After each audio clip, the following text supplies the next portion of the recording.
السلام عليكم ورحمة الله وبركاته. معاكم المهندس عبد الرحمن حلمي من شركة أجروزا أكاديمي للتدريب والتعليم.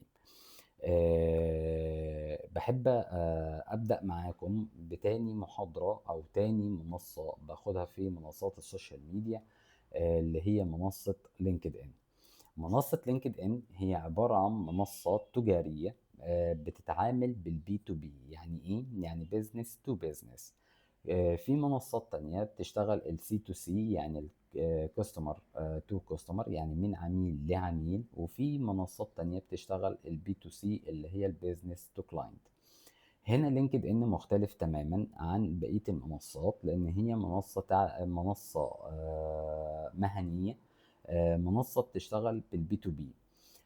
طبعا رقم واحد ان انا لازم يكون عندي اكونت، وبعد كده بروح اعمل، لو انا ما عنديش اكونت بروح اعمل انشاء اكونت سهل جدا، يعني برضو نفس الخطوات اللي احنا خدناها في الفيسبوك والانستجرام.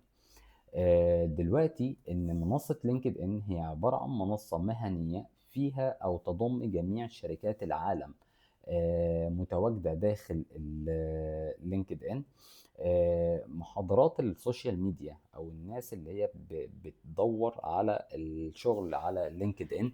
آه، طبعا شركات لينكد ان كتيرة جدا وكبيرة جدا، وطبعا في شركات مالتي انترناشونال اللي هي شركات دولية عالمية، وبرضه في شركات عندي ناشونال اللي هي دولية فقط.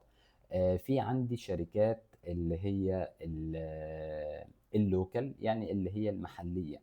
يعني سي مثلا ان انا لو عندي شركات مثلا في السعودية اقدر ادور عليها، لو انا عندي شركات ليها فرع في السعودية، فرع في الامارات، فرع في امريكا، فرع في كندا، فرع في اسبانيا، فرع في ايطاليا.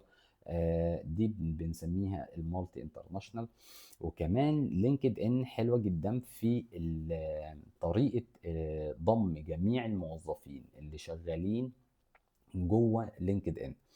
طبعا دلوقتي حلو جدا المنصة دي، ان لو اي حد حابب ان هو يدور على شغل بيدور على على لينكد ان. وطبعا طبعا الوظائف على لينكد ان كبيرة جدا وكتيرة جدا وذات مهنية وذات خبرة كبيرة. علشان خاطر برضو ان الخبرات اللي احنا بنشوفها او الخبرات اللي احنا بنستعين بيها فهي خبرات عالية جدا. عندكم كمان الناس اللي احنا بنقدر نعمل منهم علاقات كبيرة وعلاقات حلوة جدا داخل الشركات او داخل الموظفين اللي بيشتغلوا جوه الشركات. وليكن مثلا انا دلوقتي فتحت الاكونت بتاع لينكد ان، بيديني هنا يعني على الناس اللي بيشتغلوا في إدارة المنصات السوشيال ميديا لازم يكونوا فاهمين كل كاتيجوري أو كل حاجة أو كل جزئية من المنصة، علشان خاطر إن أنا أعرف أشتغل معاها. رقم واحد إن أنا عندي هنا الصفحة الرئيسية. الصفحة الرئيسية هنا إن أنا ممكن أكتب هنا بوست، أرفع فيديو وأكتب أو أرفع صورة أو أكتب مقال أعملها. طبعا ده بالنسبة للصفحة الرئيسية بيعرفني ان كل الناس اللي موجودة عندي على البروفايل او كل الاصدقاء او الزمايل العمل بنبدأ نشتغل معاهم. وطبعا الاعلانات اللي احنا بنشتغل بيها على لينكد ان برضو هي بتظهر في الاماكن بتاعة الهوم. عندي هنا كمان، يعني حتى كمان ان انا لما باجي بشوف كلمة الترويج يعني بعرف ان هو ده مجرد اعلان ظهر معايا على لينكد ان، عبارة عن مجموعة من الصور ان انا اعرف اشتغل او اعرف اعمل اعلانات على لينكد ان، اعرف اوصل لجمهور معين، سواء اذا كنت انا مثلا بستهدف مديرين تسويق، بستهدف مديرين مبيعات، بستهدف مديرين مشتريات، بستهدف مديرين شركات، اقدر استهدف مديرين اي تي، اقدر استهدف مجموعة من الكاتيجوري معين.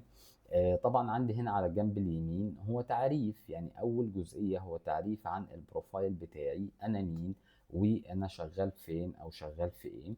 كمان بيديني هنا كام واحد شاف البروفايل بتاعي ومرات الظهور. كمان هنا بيقول لك صفحتي اللي هو عدد الصفحات اللي حضرتك بتديرها.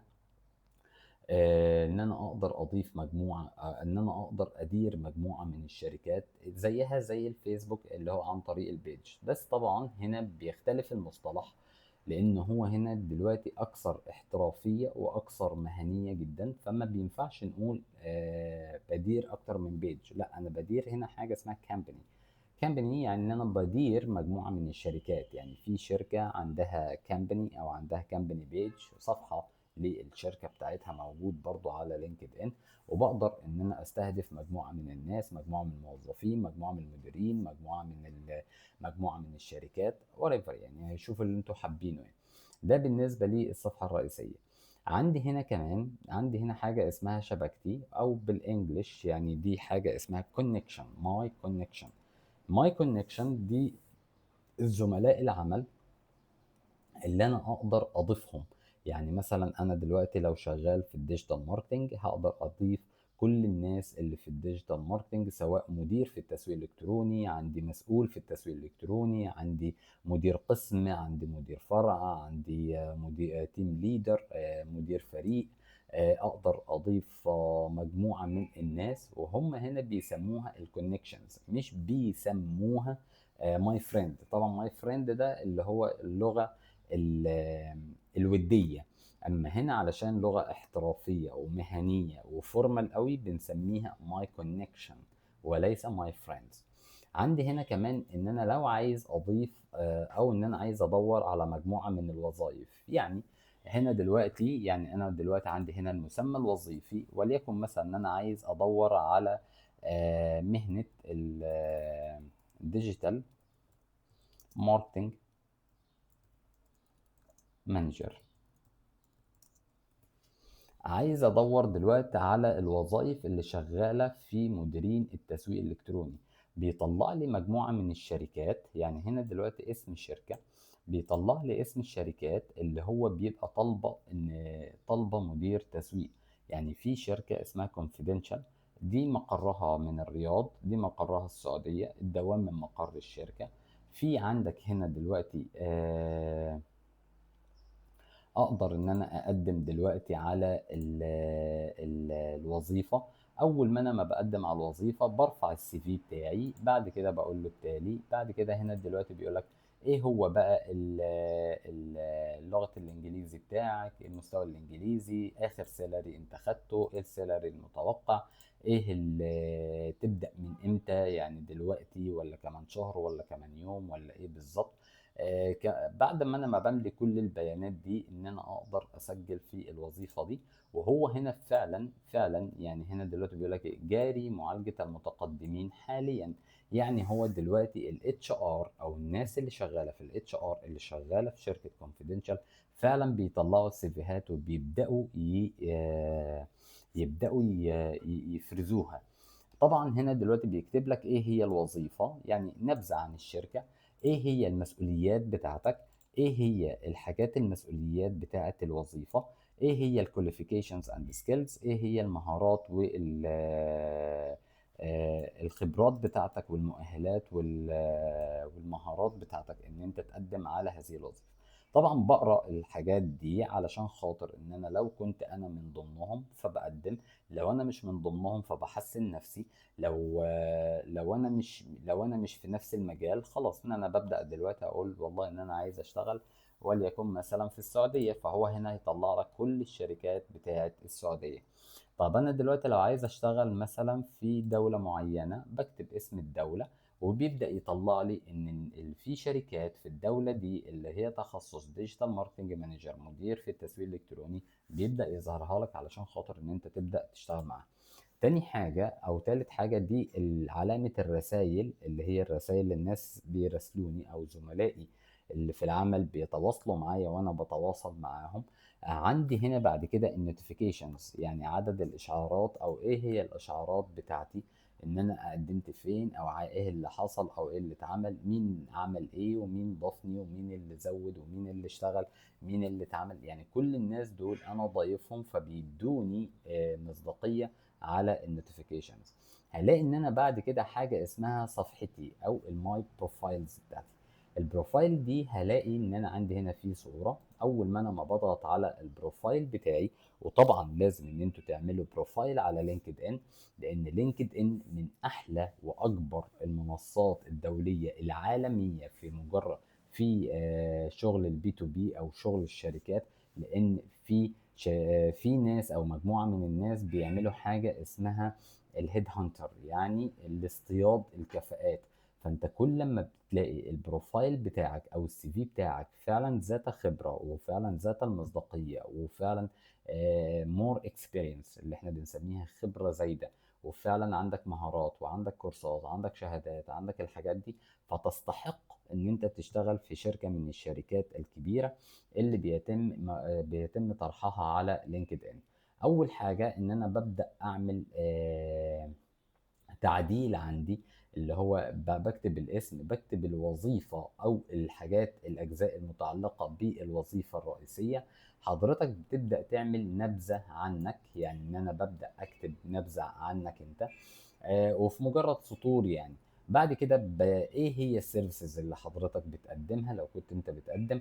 بتكتب بعد كده حاجة اسمها الخبرة او الاكسبيرينس بتاعتك. حضرتك اشتغلت فين وفي سنة كام وعملت ايه وايه هي التخصصات بتاعتك وايه هي الاجزاء اللي انت عملتها في هذه الشركة.